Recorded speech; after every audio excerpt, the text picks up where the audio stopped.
Elle a brûlé sa belle-mère handicapée avec un fer à repasser brûlant et la fin choquante a fait pleurer des millions. Tais-toi, vieille sorcière. Tu crois avoir le droit de me servir de la nourriture froide? Tu l'as mérité. La nourriture était froide. Tu essaies de me faire honte devant mes amis? Pitié, ayez pitié. Ma peau. Tais-toi. C'est une bénédiction que tu vives à mes crochets. N'oublie jamais ta place, parasite.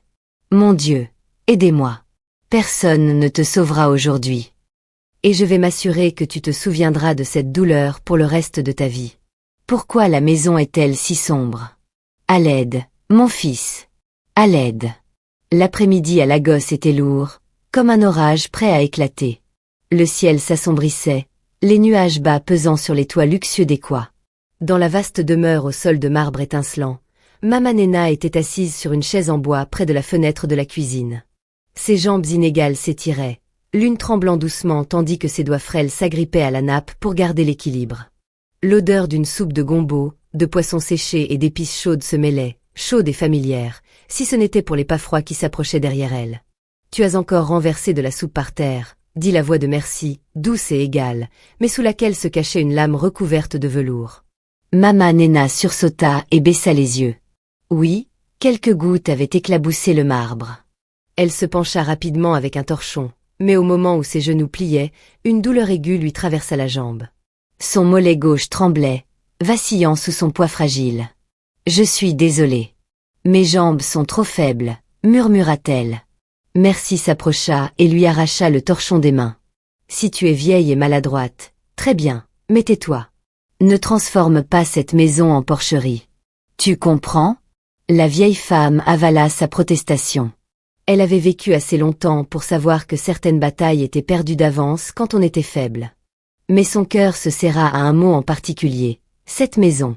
Cette maison appartenait à son fils. Le même fils qu'elle avait bercé dans une case de boue qui fuyait, regardant le ciel à travers les trous du toit en murmurant « Un jour, mon enfant, tu vivras dans une maison aux murs solides et au toit qui ne fuit jamais. » Elle n'avait jamais osé rêver d'un manoir comme celui-ci. À Emo, Mama Nena était une femme de fer. Avant l'aube, elle portait des paniers de maïs, de haricots et de fruits au marché, ses petites épaules ployant sous le poids. Ses mains s'étaient durcies à force de manipuler du bois, des casseroles, de protéger ses marchandises de son propre corps pendant les tempêtes. Puis vint l'accident, à 19 ans. Un camion avait dévié. Elle avait poussé sa jeune sœur hors du chemin. Ses jambes en avaient payé le prix. Un de ses mollets s'était atrophié pour toujours. Chaque pas depuis lors brûlait comme du feu, mais elle n'était jamais tombée. Elle avait réappris à marcher avec une canne en bois. Elle continuait d'aller au marché. Elle continuait de vendre chaque poignée de maïs, chaque botte de feuilles. Elle nourrissait Shiji avec une bouillie de maïs si liquide qu'elle voyait le fond de la casserole. Pourtant, chaque fois qu'elle lui tendait un bol, elle souriait. « Mange, mon fils. Un jour, tu mangeras dans des endroits où je n'oserais même pas mettre les pieds. » Quand Shijiok avait été admis à l'université, elle avait pleuré comme une petite fille.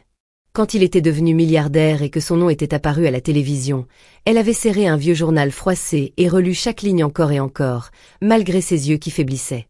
Mais il y avait une chose qu'elle n'avait jamais dite à voix haute, sa peur d'être laissée pour compte. Quand Shijiok avait ramené Merci à la maison, ses yeux brillaient comme ceux du garçon qu'il avait été, et non ceux de l'homme endurci des salles de réunion. « Maman, voici Merci. Elle a un master, travaille dans une banque, elle est très douce, très responsable. » avait-il dit fièrement en passant un bras autour de sa femme. Mama Nena avait souri, et comme toute mère, elle s'était reproché le malaise qu'elle ressentait dans sa poitrine. Merci souriait comme la couverture d'un magazine. Poignée de main délicate, révérence respectueuse. Devant Shiji, elle était la douceur incarnée. « Oui, monsieur. »« Non, monsieur. »« Maman, laissez-moi vous aider. » Mais derrière son dos, ses yeux devenaient froids, tranchants, métalliques, dangereux. Le premier jour après le mariage, Shijiok était parti en voyage à Abuja pour une réunion urgente. Il avait serré les mains de sa mère. « Maman, reste ici avec Merci. Elle prendra soin de toi. Tu n'as plus besoin de travailler. » Mama Nena avait hoché la tête, regardant ses grandes mains. Les mêmes mains qui avaient été assez petites pour tenir dans ses paumes rugueuses, maintenant fortes, portant une montre de luxe. Peut-être avait-elle tort, avait-elle pensé. Peut-être que Dieu avait vraiment envoyé une bonne épouse à son fils. Mais les bleus étaient apparus rapidement. À son genou, son bras, son poignet. D'abord petits, des ombres verdâtres bleutées. Shijiok les avait remarqués. « Maman, qu'est-il arrivé à ta jambe ?» Merci avait soupiré doucement, posant une main affectueuse sur l'épaule de son mari. « J'ai dit à maman de ne pas monter les escaliers. Je l'ai supplié de laisser la femme de ménage s'en occuper, mais elle a insisté. Tu sais comme les vieilles personnes peuvent être têtues. » La vieille femme avait ouvert la bouche, prête à dire « Ce n'est pas vrai, mon fils. » Mais Merci avait serré son épaule et murmuré chaleureusement. « J'avais si peur. Elle est tombée hier. J'ai dû l'aider à se relever. » Les yeux de Shijiok s'étaient adoucis instantanément. Il s'était tourné vers sa mère, si tendre. « Maman, écoute ma femme, ne te force pas. Repose-toi. »« D'accord, mon fils. » Le cœur de Mama Nena s'était alourdi. Elle avait regardé les yeux confiants de son fils et n'y avait vu que dévotion aveugle pour la femme à ses côtés. Cette confiance était comme une vitre, belle, moderne et invisible, l'empêchant de l'atteindre. La deuxième fois qu'il avait vu un bleu à son poignet, Merci avait une autre explication toute prête. Elle a trébuché sur le bord de la table. Je lui dis sans cesse de faire attention. Shijiok avait froncé les sourcils, mais quand les yeux de Merci s'étaient emplis de fausses larmes, il l'avait serré contre lui, caressant son dos. Je mourrais si quelque chose lui arrivait. Vraiment. Mama Nena était restée silencieuse, écoutant le froissement de sa chemise alors qu'il réconfortait l'épouse qu'il croyait gentille. Elle s'était tournée vers le mur pour que personne ne voie les larmes dans ses yeux. Cette nuit-là, quand la maison était silencieuse et que le vent faisait trembler les feuilles de palmier dehors, Merci était apparue dans l'embrasure de sa porte, les bras croisés. « Demain, tu frotteras chaque carreau du rez-de-chaussée. J'ai des invités. Je ne veux pas qu'ils voient des traces de pas sales. »« Ma jambe, » murmura Mama Nena. « Il m'est difficile de marcher. » Merci s'était penchée, parlant lentement, chaque mot comme une pierre tombant dans la poitrine de la vieille femme. « Écoute bien. Si tu ne nettoies pas, tu peux retourner à ton village des mots. Voyons combien de temps une vieille comme toi survivra là-bas. » La porte s'était fermée, pas bruyamment, mais avec assez de force pour ébranler quelque chose en elle. Le village des mots, où sa vieille case était depuis longtemps louée. Le village où elle avait tout vendu pour que son fils puisse étudier, travailler et s'élever. Retourner là-bas signifierait avouer au monde que la mère d'un milliardaire vivait encore dans la pauvreté. Cette humiliation, elle ne pouvait la supporter. Le lendemain matin, elle s'était agenouillée avec sa canne à côté d'elle, frottant carreau après carreau jusqu'à ce que la sueur se mêle à l'eau et que ses genoux deviennent engourdis. Mais la pire douleur n'était pas les bleus, ni les insultes, ni les jours où elle avait faim parce qu'on oubliait sa portion. La pire douleur était l'éclat dans les yeux de son fils chaque fois qu'il parlait de sa femme. « Merci prend si bien soin de toi, n'est-ce pas, maman ? Ne sois pas trop dure avec elle. C'est une femme moderne. » Chaque fois qu'elle entendait cela, Mama Nena souriait, le sourire de quelqu'un qui avait survécu à son propre chagrin. « Oui, elle est très moderne, » répondait-elle doucement. À l'intérieur de sa poitrine, une petite fissure s'était déjà formée, une fissure dans sa foi. Elle croyait encore que si elle endurait en silence, son fils resterait heureux. Elle n'avait jamais imaginé que son silence et la confiance aveugle de Shijiok en cet ange éduqué et douce seraient le couteau qui déchirait un jour son cœur. Un soir d'orage, quand la vérité n'avait plus nulle part où se cacher, et que le fer chaud n'était que le début du cauchemar à venir. Le matin à Lagos commençait par le bourdonnement doux du filtre de la piscine, le battement d'ailes des oiseaux sur la clôture et le cliquetis sec des talons de Merci frappant le sol de marbre. Mama Nena était agenouillée au pied de l'escalier, ses mains fines serrant un chiffon humide tandis qu'elle frottait chaque marche. « Tu nettoies ou tu fais la sieste là-bas ?» La voix de Merci flottait d'en haut, douce, mélodique, mais assez froide pour givrer le verre. La vieille femme leva les yeux, la sueur coulant sur son front ridé. « J'ai presque fini. Ma jambe est faible. » Merci s'appuya d'une main sur la rampe, un verre de jus d'orange dans l'autre, se penchant comme si elle examinait une tâche qu'elle comptait essuyer. Le handicap n'est pas une excuse pour être paresseuse dans la maison d'un milliardaire. Tu sais, chaque marche ici a été foulée par les collègues de mon mari. Je ne veux pas que quiconque pense que sa mère est une femme de village qui apporte de la saleté dans la maison. Les mots « sa mère » tombèrent de ses lèvres comme quelque chose de jetable, Un objet, pas une personne. Mama Nena baissa à nouveau la tête et continua de frotter. Son dos se courba davantage, comme si elle souhaitait disparaître entièrement. Depuis qu'elle vivait dans le manoir de son fils, Merci avait découvert une chose que l'argent ne pouvait effacer, la mémoire. Chaque fois que Shijiok se remémorait le passé. À l'époque, ma mère portait des sacs de charbon juste pour m'acheter des livres scolaires. À l'époque, elle allait seule à l'hôpital, puis rentrait à la maison en boitant avec sa canne pour me préparer le dîner. Ses yeux brillaient comme quand il était enfant, se vantant d'une note parfaite. Merci s'asseyait à côté de lui, souriant doucement, une main posée sur sa cuisse. Mais à l'intérieur, quelque chose de chaud et de lait bouillonnait. Parce que la femme estropiée à la jambe atrophiée, celle qui boitait comme un vestige d'un monde pauvre, était toujours l'héroïne dans le cœur de l'homme qu'elle voulait posséder entièrement. Elle ne pouvait pas le supporter. Alors, chaque jour, elle érodait ce qui restait de fierté à la vieille femme. À midi, la chaleur de la gosse pesait contre les vitres comme de l'air en fusion. La climatisation ronronnait, les rideaux ondulaient, et Merci se tenait dans la cuisine, les bras croisés. Aujourd'hui, je veux du riz jollof, une soupe de gombo, du poulet grillé, des bananes plantains frites et cette salade que tu as faite la dernière fois. Oh, et prépare quelque chose de différent pour mon mari. Il n'aime pas la nourriture grasse. Mama Nena s'appuya contre le comptoir, sa main agrippant le bois pour se tenir droite. 5 plats, murmura-t-elle. Maman cuisine un peu lentement ces jours-ci, dit Merci, les sourcils levés. Tu ne vendais pas de la nourriture au marché pour nourrir ton fils? Tu te plains de cuisiner maintenant? Ou bien as-tu exagéré ton passé pour qu'il ait pitié de toi? Une seule phrase. Mais elle atteignit directement l'endroit qu'elle protégeait le plus, sa dignité. Elle ne répondit pas. Son dos mince tourné vers le fourneau, elle coupa des légumes avec des mains tremblantes, la chaleur du four lui piquant les yeux.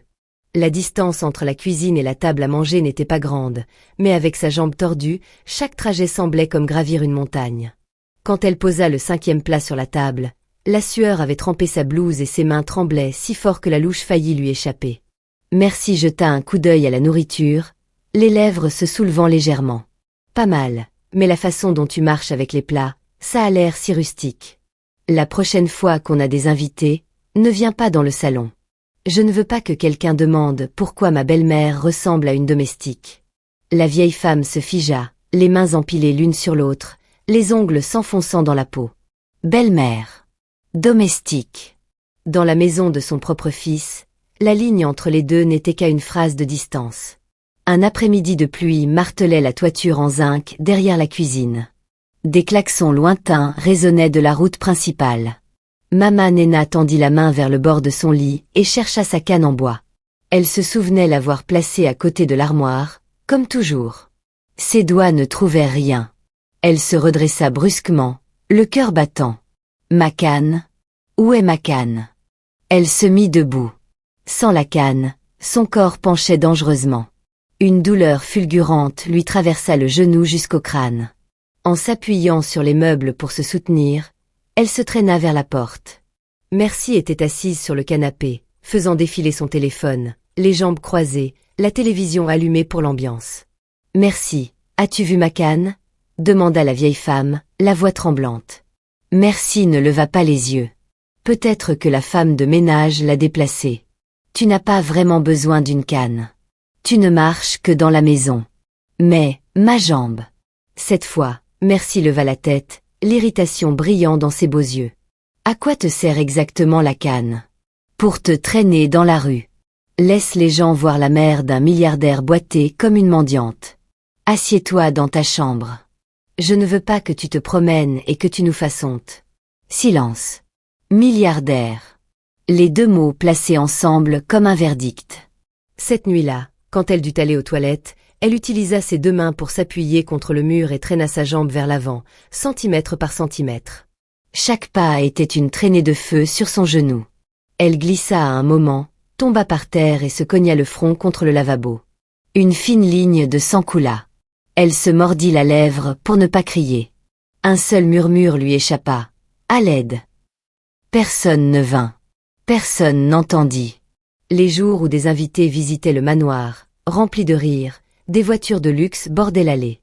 Le parfum flottait dans l'air. Les verres s'entrechoquaient et une douce musique de piano flottait dans les couloirs. Mama Nena se tenait cachée derrière la porte de la cuisine, jetant un coup d'œil par une étroite ouverture. Shijiok riait de quelque chose, son bras autour de Merci. Merci ressemblait à une mondaine impeccable, robe ajustée, rouge à lèvres rouges, rire doux, sa main effleurant les bras des invités comme si elle appartenait à ce monde étincelant. Un invité plus âgé demanda en plaisantant. « Où est ta mère ? Nous devons rencontrer la femme qui a donné naissance à ton esprit brillant. » Shijiok se tourna vers sa femme, le sourire radieux. Merci cligna des yeux gentiment, serrant son verre de vin. Oh, la santé de sa mère décline. Elle se repose. Le médecin dit que les foules la fatiguent. Je m'occupe d'elle tous les jours. La table s'extasia d'admiration. Quelle belle fille. Shiji, tu es bénie. Une seule personne entendit ces mots comme une gifle. Mama Nena, debout dans l'ombre, serrant son tablier si fort que ses jointures devinrent blanches. À ce moment-là, elle comprit quelque chose clairement. Dans l'histoire que vivait son fils, elle n'était qu'un nom. Merci était l'auteur, l'actrice principale, l'éditrice de chaque ligne prononcée dans cette maison. Et chaque fois que Shiji la croyait, un morceau du cœur de la vieille femme se brisait. La maltraitance n'était pas toujours des gifles ou des cris. Dans ce manoir, s'était passé les matins à frotter les sols tandis que ses jambes tremblaient. Cuisiner jusqu'à ce que la sueur trempe son dos, pour se faire dire que sa nourriture manquait de raffinement. Marcher dans de longs couloirs sans canne, chaque pas comme un coup de couteau. Être enfermé pendant les fêtes comme un meuble dépassé. Les petites fissures s'accumulaient jour après jour, heure après heure, comme des fractures capillaires dans un mur que personne ne remarque jusqu'à ce qu'une tempête arrive et que toute la structure s'effondre. Merci regardait les bleus de la vieille femme, ses tentatives tremblantes de se lever, son sourire forcé, et murmurait « Je vais bien ». Et pour Merci, ce n'était pas une scène triste. C'était un défi. Un soir, debout dans la cuisine, Merci regarda le fer chauffer. La lumière rouge brillait, menaçante, comme l'œil d'un démon. Une idée lui traversa l'esprit. Si les bleus n'étaient pas suffisants pour apprendre à la vieille femme sa place, alors peut-être qu'une brûlure, claire, profonde, inoubliable, le ferait. Elle passa un doigt le long de la poignée du fer, ses lèvres se recourbant en un sourire lent et glacé. Ce jour-là, Merci ne voulait pas seulement qu'elle soit fatiguée. Elle ne voulait pas seulement qu'elle souffre. Elle voulait graver la peur dans la peau de cette mère estropiée, comme y laisser sa signature. Cette maison est à moi. Et sur ton corps, je laisserai ma marque. Cet après-midi-là, la gosse devint si sombre qu'on aurait dit que quelqu'un avait tiré les nuages vers le bas pour racler les toits. Le vent se leva, fouettant les fenêtres en verre, hurlant en longues traînées fines comme un avertissement d'un autre monde. Dans la grande cuisine recouverte de marbre blanc, Mama Nena se tenait tremblante devant la cuisinière à gaz. Elle essaya de remuer le gombo bouillant, mais ses mains étaient trop faibles. La sueur glissa et éclaboussa le bord de la casserole. La louche lui échappa, tombant par terre avec un claquement sec qui résonna dans la pièce. Merci apparut presque instantanément, comme une ombre qui aurait été invoquée. Elle se tenait sur le seuil de la cuisine, les bras croisés, les yeux passant de la casserole de soupe à la soupe renversée sur le sol. Sur son visage parfaitement maquillé, il y avait du mépris non filtré. « Qu'est-ce que tu viens de renverser ?» gronda-t-elle. « Tu crois que la maison d'un milliardaire est comme ton petit étal de nourriture à émaux ?» Mama Nena se pencha, atteignant la louche avec des doigts tremblants. « Je suis désolée. Je peux le recuisiner. » Merci s'avança et lui tira le bras si fort que la vieille femme faillit tomber. « Recuisiner ? Tu fais tout plus lentement qu'une tortue estropiée. Ses amis seront là dans quelques minutes. Je t'ai dit de faire 5 plats et tu n'en as fait que 2. Tu essaies de m'humilier devant eux, maman ? » Mama Nena essaya de parler. « Ma jambe, ça fait mal. Je n'arrive pas à suivre. » Un sourire tordu traversa le visage de Merci. Pas un sourire d'amusement. Le sourire de quelqu'un qui venait de perdre patience. « Bien, » murmura-t-elle, sa voix si basse qu'elle glissa sur les carreaux comme un serpent. « Parce qu'aujourd'hui, tu vas t'en souvenir. » Elle lâcha le bras de la vieille femme et ouvrit un tiroir. Il y eut un clic sec quand elle brancha quelque chose. Mama Nena leva les yeux, le cœur battant. Merci sortit le fer de l'armoire, un gros avec une plaque en acier lourd, celui utilisé pour repasser les chemises coûteuses de Shijiok. Elle le posa sur le comptoir et tourna le bouton de chaleur au maximum. La lumière rouge s'alluma. La chaleur monta en une fine vague scintillante comme de la fumée fantomatique. La vieille femme recula, heurtant le bord d'un meuble. « Merci, non. S'il te plaît, mon enfant. Laisse-moi continuer à cuisiner. J'irai plus vite. » Merci s'approcha d'elle, chaque pas lent et délibéré, comme un prédateur encerclant sa proie. « Qui crois-tu être dans cette maison ?» siffla-t-elle. « Tu es une vieille femme estropiée vivant de la charité. Moi, je suis celle qui possède cette maison. Je suis celle que Shiji aime. Tu n'as pas à donner d'ordre. Pas un seul mot. » Elle attrapa le poignet de Mama Nena et la traîna vers le fer. La vieille femme se débattit faiblement. « Merci. Ma jambe est faible. Je ne voulais pas renverser. Je voulais juste aider. »« Faux. » Merci grogna, se penchant si près que ses yeux remplirent le monde de la vieille femme. « Tu existes pour me servir, et aujourd'hui, je vais m'assurer que tu ne l'oublies jamais. » Ses doigts s'enfoncèrent dans le poignet de Mama Nena jusqu'à ce que les os blanchissent.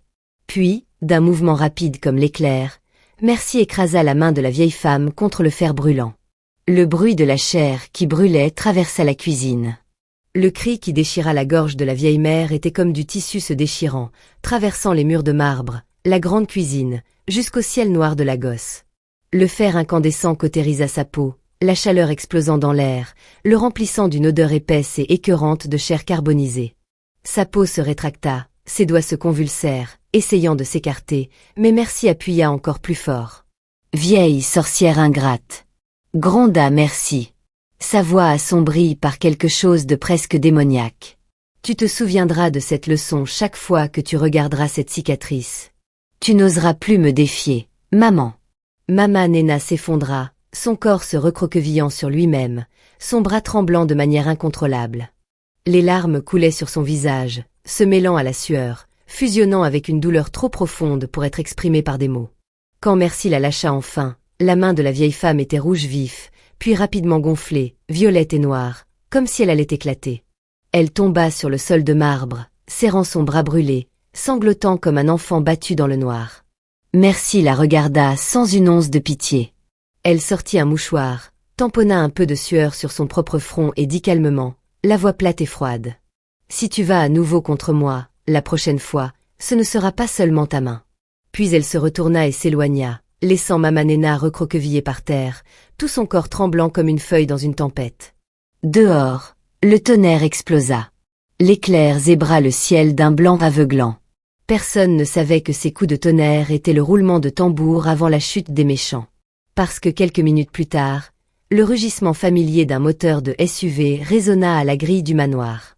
Le milliardaire Shijiok était rentré plus tôt que prévu, et ce qu'il allait voir changerait le reste de sa vie. Cette nuit-là, la gosse semblait assez lourde pour écraser toute la ville. Le vent tourbillonnait dans la cour du manoir, faisant tournoyer des feuilles sèches en cercle. Dans la cuisine, Mama Nena était toujours recroquevillée sur le sol de marbre glacé, sa main brûlée et cloquée, gonflée comme un ballon meurtri. Elle haletait, chaque respiration lui déchirant la poitrine comme une lame. Merci se tenait sur le seuil de la cuisine, un mouchoir blanc taché de mascara encore serré dans sa main. Elle regardait la vieille femme tremblante sans aucune émotion, comme si la souffrance à ses pieds n'était pas humaine. Mais puis elle entendit le crissement des pneus sur le gravier à l'extérieur. Son visage se figea. Le portail automatique s'ouvrit plus vite, plus fort que d'habitude, comme si quelqu'un avait appuyé sur le bouton avec toute l'urgence de son corps. Le rugissement familier d'un moteur de SUV coupa la nuit. Un Range Rover noir glissa dans l'allée, ses phares tranchant à travers les arbres et projetant une lumière blanche sur les fenêtres en verre. Les gouttes de pluie commencèrent à tambouriner sur le capot en rafales dispersées. Merci inspira brusquement, sa main tremblant. C'est fini. Sa voix se brisa, serrée par la panique, son cœur battant contre ses côtes. Elle se baissa, essayant désespérément de tirer le pull de la vieille femme sur son poignet brûlé. Mais la main de Mama Nena tremblait trop violemment. Chaque fois que Merci la touchait, la vieille femme reculait comme si elle allait s'évanouir. Merci siffla entre ses dents. « Tiens-toi tranquille, vieille femme inutile. » Mais plus elle aboyait, plus Mama Nena tremblait. La portière de la voiture se ferma avec un clic sec et brutal. Cela sonna comme le marteau d'une guillotine. Puis des pas, rapides, lourds, déterminés, traversant la cour pavée. Des pas qu'elle connaissait. Les pas d'un homme qui ne rentrait jamais tôt à moins qu'il ne se soit passé quelque chose de grave. Les pas du milliardaire Shijiok, l'homme même devant qui elle essayait de tout cacher. La serrure de la porte d'entrée tourna. La porte s'ouvrit violemment. Merci. Sa voix résonna dans le couloir, fatiguée mais tranchante comme de l'acier. Pourquoi la lumière de la cuisine est-elle encore allumée? Où es-tu? Merci inspira profondément, forçant sa voix à devenir calme. Chérie, tu es rentrée tôt. Je venais juste de... Mais ses pas résonnaient déjà vers la cuisine, nets, impérieux, chacun frappant le marbre comme un tambour de guerre. Shijiok entra dans la cuisine.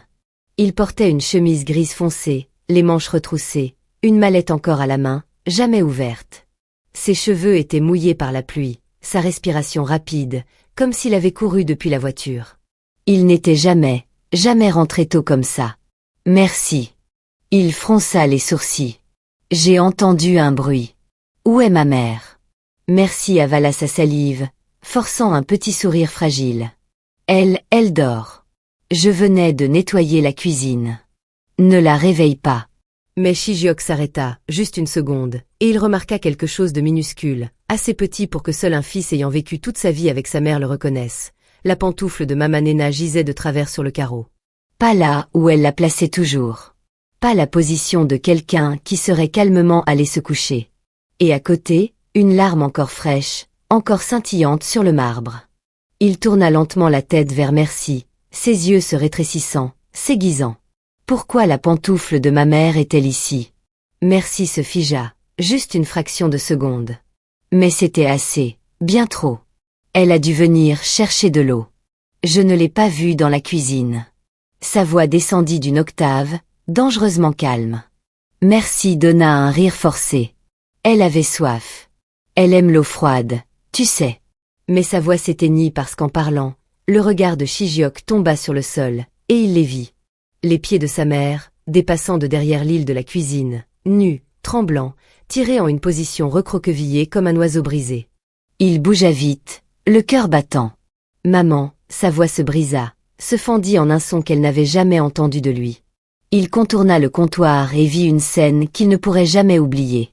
Sa mère allongée sur le côté, son bras brûlé replié protecteur contre sa poitrine. Son poignet gonflé, noirci, cloqué, la marque indéniable d'un fer à repasser brûlant pressé contre la chair humaine. Des larmes séchaient sur ses joues. Ses lèvres tremblaient violemment. Tout son corps tremblait de douleur. Shiji, murmura-t-elle, sa voix fine comme un fil sur le point de se rompre. Tu es rentré. Il tomba à genoux si vite que la mallette heurta le sol avec un bruit sourd. Mon Dieu, maman! Qu'est-il arrivé? Qui t'a fait ça? Qui? Avant qu'il ne puisse finir, ses doigts tremblants agrippèrent le devant de sa chemise, faible, doux, désespéré, essayant de le tirer plus près. Non, ne blâme personne. Maman. Maman est tombée. Maman a fait une erreur. Non, murmura-t-il, s'étouffant avec sa propre respiration. Tu ne m'as jamais menti comme ça. Pas comme ça. Maman, qui t'a fait du mal? Derrière lui, Merci se tenait figée, le souffle coupé, les genoux tremblants. Elle fit un pas en arrière, puis un autre. La pièce semblait plus petite.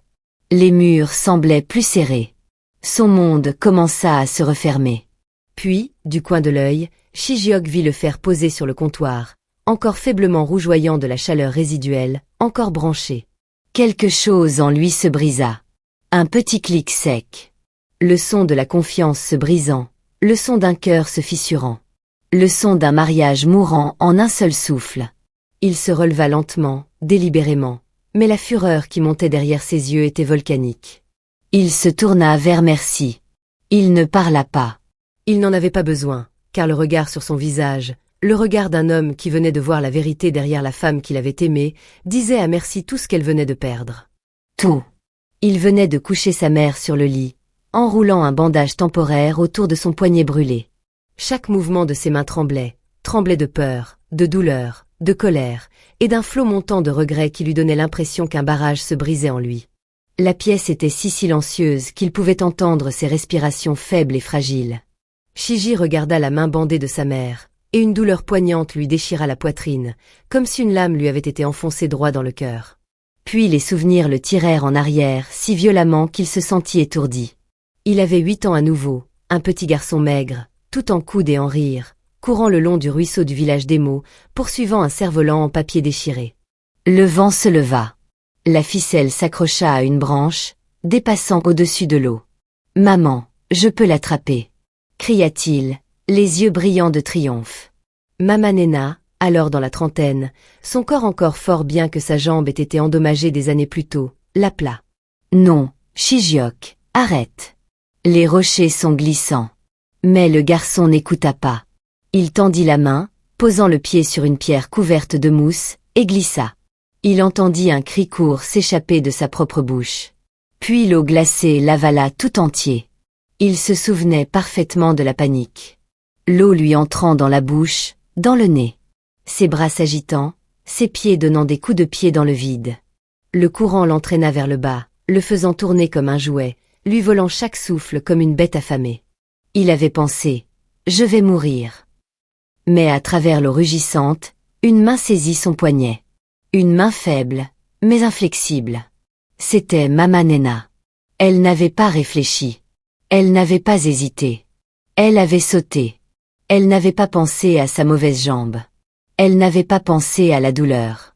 Elle n'avait pensé à rien d'autre qu'à tirer son fils vers la surface. Le courant la projeta contre les rochers. Son dos heurta un rocher. Son genou se brisa si fort qu'il devint violet en quelques minutes. Sa jambe gauche fléchit sous elle, mais elle le poussa encore vers le haut. Shiji émergea le premier, haletant, de la boue sur le visage. Sa mère se traîna sur la berge derrière lui, tremblant de manière incontrôlable comme une feuille dans une tempête. « Maman, est-ce que ça t'a fait mal ?» murmura-t-il, la voix brisée. Elle le serra dans ses bras, l'eau dégoulinant de ses cheveux sur ses joues. « Tant que tu vis, » murmura-t-elle, sa voix tremblant de larmes. « Je peux supporter n'importe quelle douleur. » À l'époque, ces mots étaient passés devant lui comme n'importe quelle promesse de mère. Mais ce soir-là, ils revinrent comme un couteau tordant profondément son cœur. De retour au présent, Shijiok se tenait immobile, ses doigts agrippant le cadre du lit si fort que les veines ressortaient. Il regarda sa mère, cette petite femme fragile, sa jambe atrophiée depuis qu'elle avait 19 ans. La même femme qui s'était jetée dans un ruisseau en furie pour le sauver, maintenant allongée, impuissante, parce que sa propre femme l'avait torturée. Une larme glissa sur son visage. Il ne se souvenait pas de la dernière fois où il avait pleuré. La honte le déchirait. Pourquoi je ne l'ai pas vu?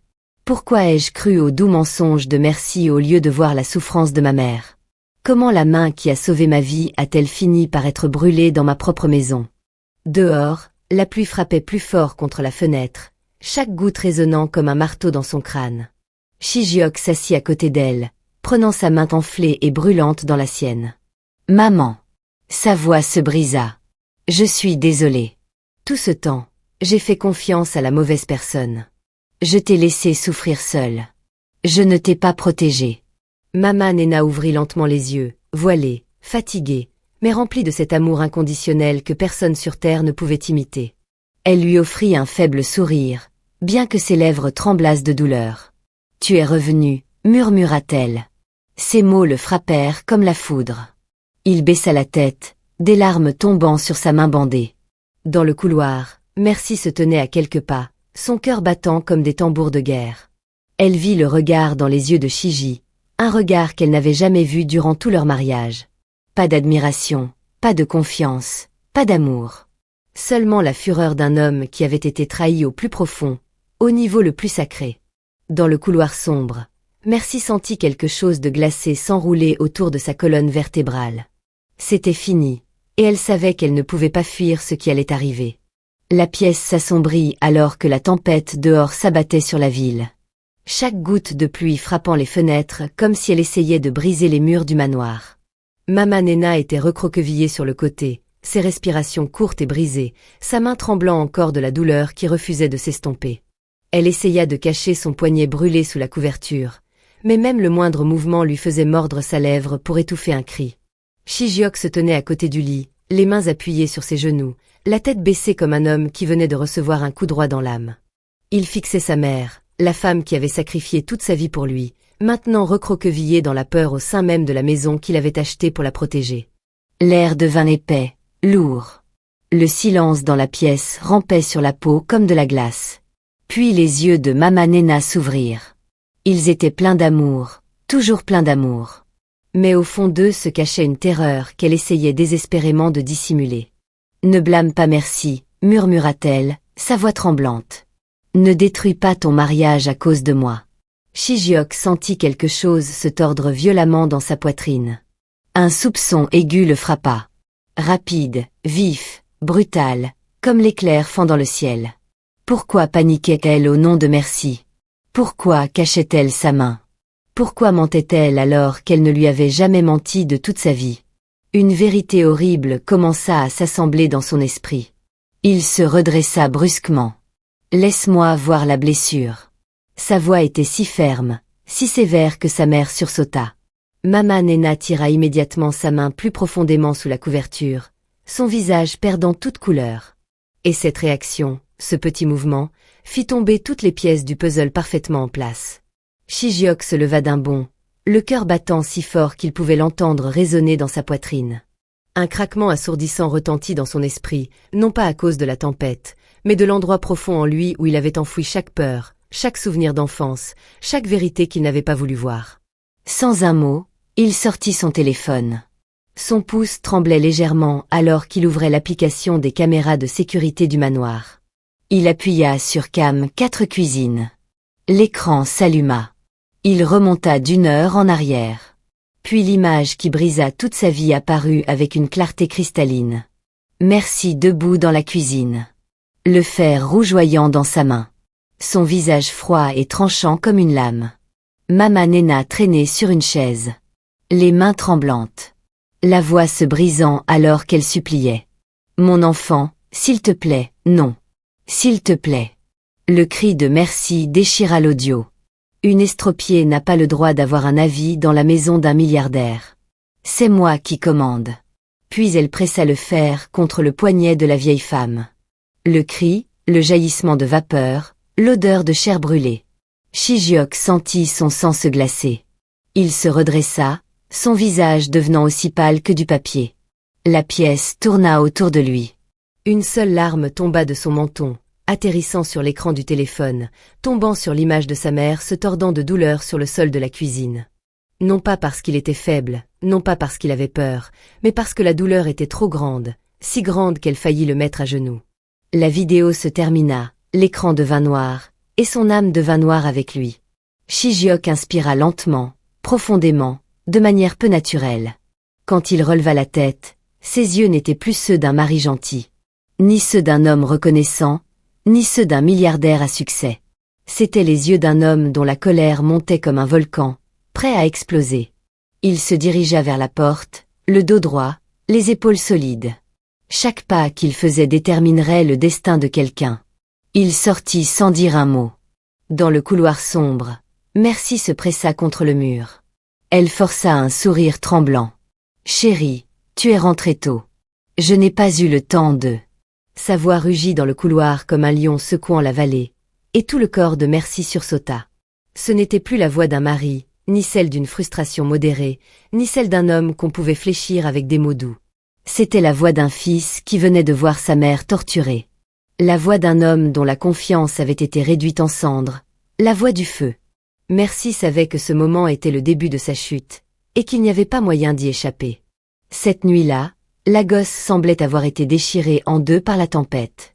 Mais à l'intérieur du manoir de Shijiok, l'air était plus lourd que tout ce qui faisait rage à l'extérieur. Merci se tenait pressée contre le mur du couloir, ses talons s'enfonçant dans le tapis en velours dont elle tirait autrefois fierté. Son visage parfaitement maquillé était strié de larmes. Pas des larmes de regret, mais des larmes de peur. Shijiok marchait vers elle, lent et contrôlé, mais plus terrifiant que tout tonnerre secouant le ciel. Chaque pas qu'il faisait résonnait sur les sols de marbre comme des clous enfoncés dans le cercueil d'un mariage qui venait de mourir dans l'obscurité. « Chérie, je peux expliquer, balbutia Merci. Expliquer. » Sa voix traversa le couloir, basse et profonde, comme si elle montait du fond de la terre. Expliquez pourquoi la main de ma mère est brûlée. Expliquez pourquoi elle tremble quand elle entend ton nom. Ou expliquez pourquoi tu as pressé un fer brûlant contre la peau de la femme qui a sacrifié toute sa vie pour moi. Merci recula jusqu'à ce que sa colonne vertébrale heurte le mur. J'étais juste en colère. Elle ne me respectait pas assez. Son cri fendit le couloir comme un éclair. Ce n'était plus la voix d'un mari gentil. Pas celle d'un milliardaire cultivé qui charmait les salles de réunion, mais la voix d'un fils qui venait de voir sa mère torturée. Shijiok sortit son téléphone et composa un seul numéro. Maître Okafor, venez immédiatement chez moi et amenez la police. C'est maintenant une affaire criminelle. Les jambes de Merci flageolèrent. Shiji, non, tu ne peux pas faire ça. Tu m'aimes, tu. Non, dit-il, les yeux injectés de sang, mais la voix froide et calme de la manière la plus cruelle. J'aimais la personne que je croyais que tu étais, mais la femme qui se tient devant moi maintenant est quelqu'un d'autre entièrement. 15 minutes plus tard, des lumières bleues remplirent l'allée. Des policiers entrèrent. Son avocat se tenait à côté de Shiji, le visage dur comme la pierre. Madame Merciolide, dit un officier, vous êtes en état d'arrestation pour maltraitance sur personne âgée et agression aggravée. Merci hurla, se débattant violemment. Je suis la femme du milliardaire Shiji. Vous ne pouvez pas. Avant qu'elle ne puisse finir, 2 officiers lui attrapèrent les bras et lui passèrent des menottes autour des poignets. Le clic métallique sonna comme le dernier clou scellant sa chute. Il la traîne hors de la maison. Plus de boucles d'oreilles en diamant, plus de chaussures de créateur, plus d'aura de pouvoir, juste des cheveux emmêlés, du mascara étalé et la vérité froide mise à nu. Elle se retourna, espérant qu'il la regarderait ne serait-ce qu'une fois, mais Shiji s'était déjà détourné. Le lendemain matin, à l'hôpital de Lagos, salle 407. Mama Nena était allongée dans son lit, son poignet enveloppé de gaze blanche, sa paume gonflée et cloquée, mais ses yeux étaient plus calmes. Non pas parce que la douleur était partie, mais parce que son fils était assis à côté d'elle, serrant sa main comme s'il craignait qu'elle ne disparaisse. La lumière du soleil, la première après la tempête, filtrait à travers la fenêtre, projetant une lueur dorée et chaude sur son visage. « Maman !» La voix de Shijiok se brisa. Il n'avait pas dormi de la nuit. « Je suis désolée. Tout ce temps, j'ai fait confiance à la mauvaise personne. Je t'ai laissé souffrir seule. Je ne t'ai pas protégée. » Il baissa la tête, pressant son front doucement contre le dos de sa main bandée. Mama Nena regarda son fils, l'homme qu'elle avait élevé avec sueur et sang, maintenant agenouillé à côté de son lit d'hôpital, les épaules tremblantes comme le petit garçon qui était autrefois tombé dans la rivière. Elle leva sa main valide et caressa doucement ses cheveux. « Tu es revenu, murmura-t-elle, sa voix faible mais chaude comme la lumière du matin. Ces mots brisèrent la coquille de culpabilité, serrant sa poitrine. Il releva la tête, les yeux rouges et douloureux. « Maman, je te promets, je ne laisserai plus jamais personne te faire du mal. » Elle hocha la tête et, pour la première fois depuis de nombreuses années, Mama Nena sourit, un petit sourire, mais assez brillant pour remplir toute la pièce. Dehors, le ciel de Lagos s'ouvrait à une douce lumière du soleil. Aucune trace de la tempête de la nuit précédente. Et là, dans une simple chambre d'hôpital, mère et fils se serraient l'un contre l'autre, exhalant le poids de mois, d'années de souffrance cachée. Une famille qui avait semblé brisée avait retrouvé son chemin. Non pas par la richesse, non pas par le statut, mais par la vérité, l'amour et la justice. La vie peut parfois être si cruelle qu'elle nous force à apprendre les leçons les plus douloureuses, non pas de la part d'étrangers, mais des personnes en qui nous avions le plus confiance. Merci croyait pouvoir cacher tous ses péchés derrière un maquillage impeccable, derrière un sourire doux pour son mari, derrière les mensonges qu'elle répétait chaque jour. Mais la vérité a une étrange habitude. Elle finit toujours par trouver son chemin vers la lumière, même si elle doit déchirer les ténèbres pour s'échapper. Il fallut de nombreuses années à Shijiok pour réaliser que le vrai amour ne se dit pas avec les lèvres. Il se voit avec les yeux et se ressent avec le cœur. Sa mère, la femme aux jambes boiteuses et aux mains calleuses, l'aimait avec une seule chose, le sacrifice. Et ce sacrifice avait sauvé sa vie quand il était enfant, et une fois de plus, il avait sauvé son âme quand la vérité avait enfin été révélée. Quant à Merci, elle avait brûlé sa propre vie avec le même feu de cruauté qu'elle pensait utiliser pour faire obéir les autres. Parce qu'à la fin, celui qui crée la douleur est toujours le premier à être consumé par les flammes du karma. Ne confondez jamais la gentillesse de quelqu'un avec de la faiblesse. Parfois, cette gentillesse est la force d'une âme qui a survécu à une vie de tempête. Qu'avez-vous appris de cette histoire? Si vous aviez été à la place de Shiji, qu'auriez-vous fait? Laissez vos pensées dans les commentaires ci-dessous. Je lis chacun d'eux. Ne laissez jamais les étrangers décider de la manière dont vous traitez ceux qui vous ont donné la vie. Personne sur cette terre ne vous aimera comme votre mère. Protégez ceux qui vous ont protégé.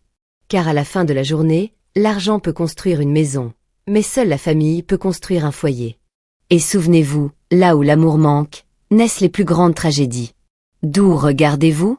Commentez votre ville. Lagos, Nairobi, Accra, Johannesburg, Londres, Toronto, New York ou n'importe où dans le monde. Si vous aimez les histoires émotionnelles avec de profondes leçons de vie comme celle-ci, abonnez-vous, activez les notifications pour ne jamais manquer un nouvel épisode. Merci d'avoir regardé jusqu'à la fin. Cela signifie plus pour moi que vous ne pouvez l'imaginer.